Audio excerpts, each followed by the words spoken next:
తెలుగు తెరపై ఆయన ఎదురులేని ప్రతినాయకుడు, తిరుగులేని మాంత్రికుడు. సాంఘికమైన, జానపదమైన, పౌరాణికమైన, జోనర్ ఏదైనా తెరపై ఆయనతో తలపడటం కథానాయకులకు అంత ఈజీ కాదు. జమీందారుగా, మహారాజుగా, అసుర చక్రవర్తిగా గంభీరంగా కనిపించే ఆయన ముందు నిలబడడం అంత తేలికైన విషయమేమీ కాదు.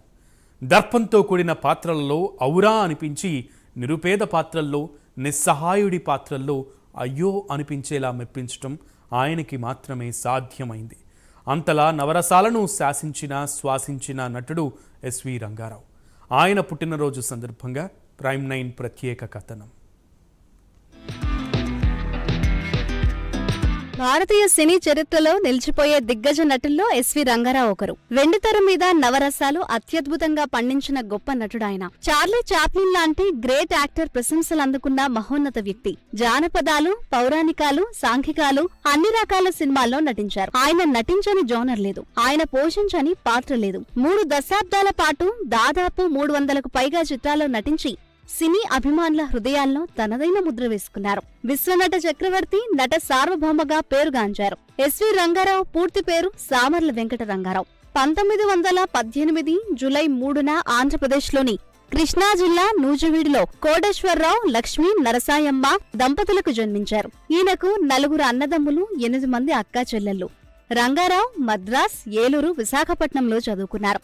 సైన్స్ లో బ్యాచిలర్ డిగ్రీ పూర్తి చేశారు. 12 ఏళ్ల వయసులోనే రంగస్థల నటనపై ఆసక్తి కనబరిచిన ఆయన చదువుకునే రోజుల్లోనే నాటకాల్లో పాల్గొనేవారు.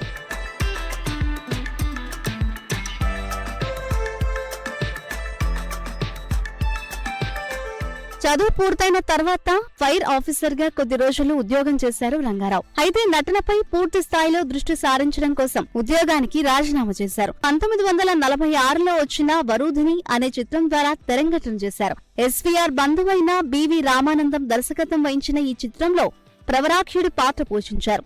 ఇందుకు గాను ₹750 పారితోషికంగా అందుకున్నారు. వరూధిని ఫ్లాప్ అవ్వడంతో రంగారావుకు సినిమా అవకాశాలు రాలేదు. దీంతో మద్రాస్ ప్రెసిడెన్సీని విడిచిపెట్టి జంషెడ్పూర్ వెళ్లి అక్కడ టాటా స్టీల్ కంపెనీలో బడ్జెట్ అసిస్టెంట్ గా ఉద్యోగంలో చేరారు. 2 ఏళ్ల పాటు జాబ్ చేసి 1947 డిసెంబర్ 27న తన మేనమామ బడేటి వెంకట్రామయ్య కూతురు లీలావతిని పెళ్లి చేసుకున్నారు. మళ్లీ సినిమా ఆఫర్ రావడంతో అక్కడి నుంచి వచ్చేసి నటనపైనే దృష్టి సారించారు.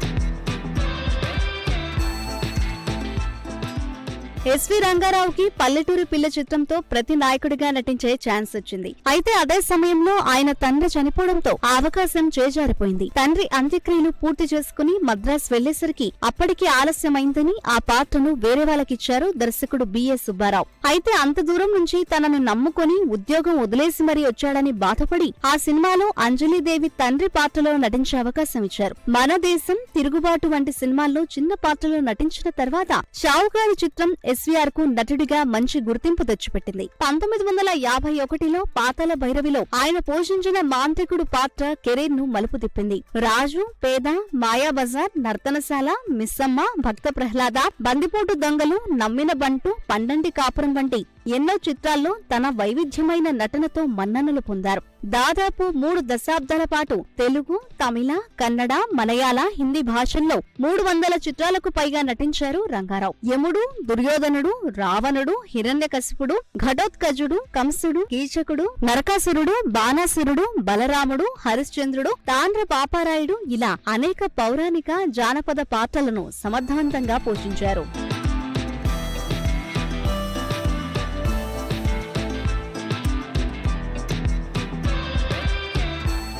నర్తనశాలలో రంగారావు నటనకు భారత రాష్ట్రపతి పురస్కారంతో పాటుగా ఇండోనేషియా ఫిల్మ్ ఫెస్టివల్ బహుమతి కూడా లభించింది. జకార్తా ఆఫ్రో ఆసియన్ ఫిల్మ్ ఫెస్టివల్లో ఉత్తమ నటుడి అవార్డును అందుకున్నారు. ఈ గౌరవాన్ని పొందిన ఏకైక భారతీయ నటుడు ఎస్వీఆర్. ప్రముఖ నటుడు చార్లీ చాప్లిన్ బంగారు పాప సినిమాలో ఎస్వి రంగారావు నటనకు ఫిదా అయ్యారు. ఎస్వీఆర్ పొరపాటున మన దేశంలో పుట్టాడు కానీ మరే దేశంలోనైనా పుట్టి ఉంటే ప్రపంచ నటుల్లోనే మేటి అనిపించుకునేవాడని సీనియర్ నటుడు గుమ్మడి ఓ సందర్భంలో అన్నారు. దక్షిణ భారత చలనచిత్ర పరిశ్రమలో స్టార్ స్టేటస్ ను అనుభవించిన మొట్టమొదటి క్యారెక్టర్ ఆర్టిస్ట్ ఎస్వి రంగారావు. ఆయన డైరెక్టర్ గా బాంధవ్యాలు లాంటి కొన్ని సినిమాలకు దర్శకత్వం వహించారు. నిర్మాతగా నాది ఆడజన్మే వంటి చిత్రాలను నిర్మించారు. సినీ ప్రేక్షకులు, అభిమానులు ఎస్వి రంగారావును విశ్వనట చక్రవర్తి, నట సార్వభౌమ, నటసింహ వంటి బిరుదులతో గౌరవించుకుంటారు. రంగారావు 56 ఏళ్ల వయసులో 1974 జూలై 18న మద్రాసులో గుండెపోటుతో మరణించారు. కానీ